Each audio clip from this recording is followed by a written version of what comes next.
This is my son's closet. It's clearly a disaster. We've got toys, games, obviously clothes, and a whole bunch of storage space that just is going to waste. So we're going to pull all this stuff out, add in some shelving that's adjustable so we can start stacking all this stuff. We'll have some hanging bars for the clothes, and hopefully we can get a little bit more organized. Go ahead and come along with me on this build. Let's see if we can make it happen.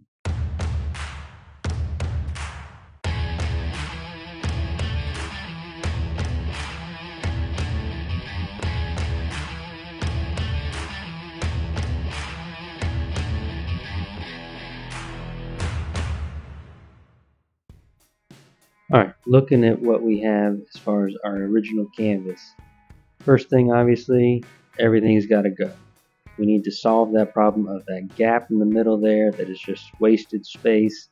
There's nowhere on the bottom to really put things. So my son loves to play games and stuff, so I got to find a spot to put all those games. Wire shelving is something that's in almost every new home. Nobody likes it, so that's going to go. We're going to fill some of those holes.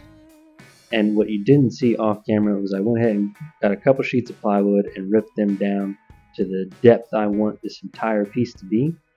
What you see right here is I need to mark the baseboard. I don't want to take all the baseboard off. I took the side pieces off because that's where we're going to put obviously it's going to go up against the side, but I don't want to cut that entire baseboard. So I'm marking with my spacer where that other upright is going to be, and I'm using my oscillating saw right here cut that piece out. When I originally started, the guy that I worked for used to call this tool the Burt Burt, because if you've ever used one, that's basically the sound it makes. Burt Burt. So using that, cutting out the width of the plywood, using my pocket knife because I don't have a tiny crowbar. And if you don't have a pocket knife, get a pocket knife.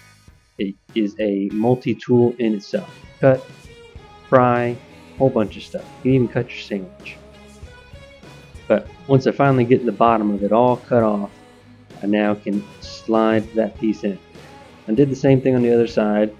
I had to pull one of them back out in order to get that top piece in. But I got that up there, and what you're seeing right here is I'm climbing up and I'm just screwing in from the top. Nobody's really ever going to see the top, so I'm not stressed about it. Got some trim screws and just made sure everything was aligned, plumb, level, and all that stuff. And we screwed it all in. And now I've got the nailers getting screwed in right there. And we're going to go ahead and move on to the hanging bars for the clothes. What I'm using is just obviously just a hanger because that's what's going to be up there. I want to make sure that it doesn't get too close to the wall, but it's also not sticking out. So I got that lined up right in the middle there. And then I'm just going to take that measurement when I move on to all the other pieces.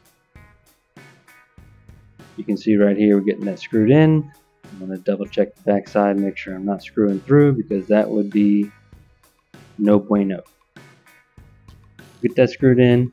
I have a distance I want them to be because obviously my son is not going to be little forever and eventually he's going to get some taller clothes.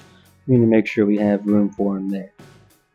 We'll get all this put together. You can see I clearly painted all this stuff off camera as well.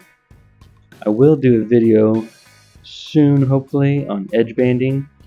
If you've seen some of my other videos, I have done some edge banding stuff in the past. I typically like to use more of a face frame, but I figured with this it'd be easier and kind of make it feel like there's more space to just do the edge banding on the plywood.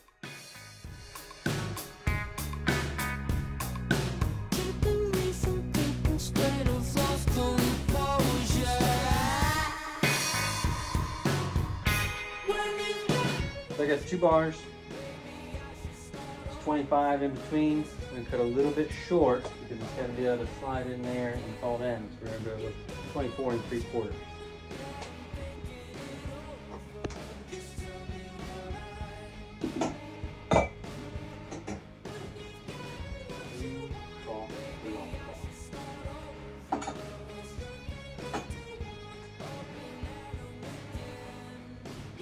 Little shelf pin jig here. Craig. Craig. Responsible.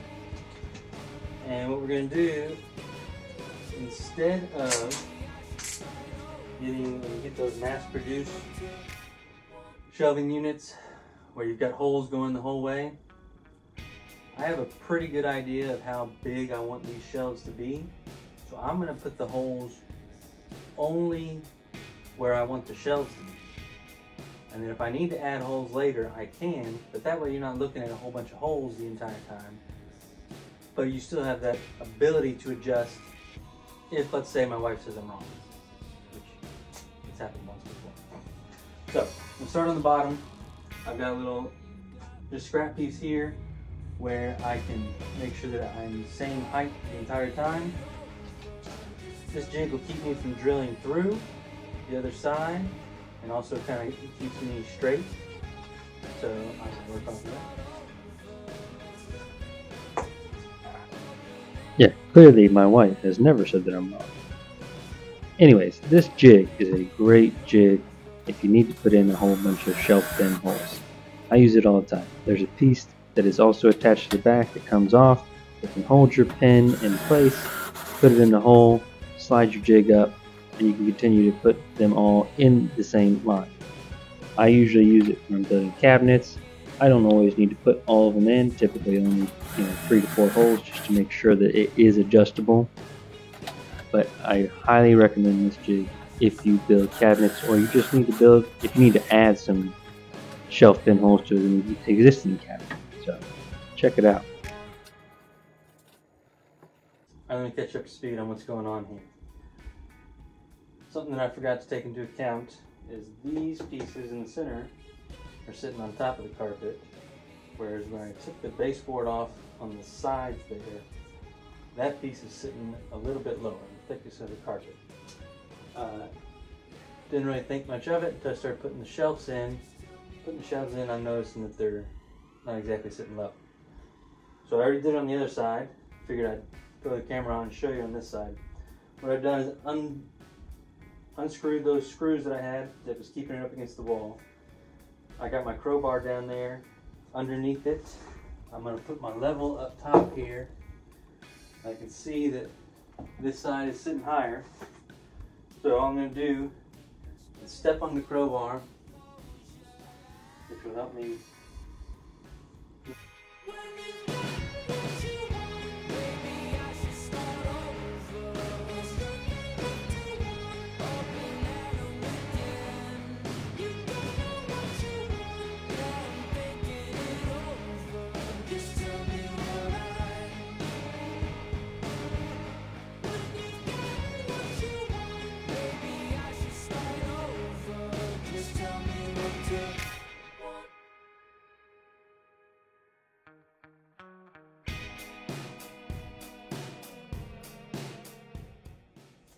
It's a nice little trick that if you're working by yourself, step on the crowbar, just look at your level, makes it a lot smoother.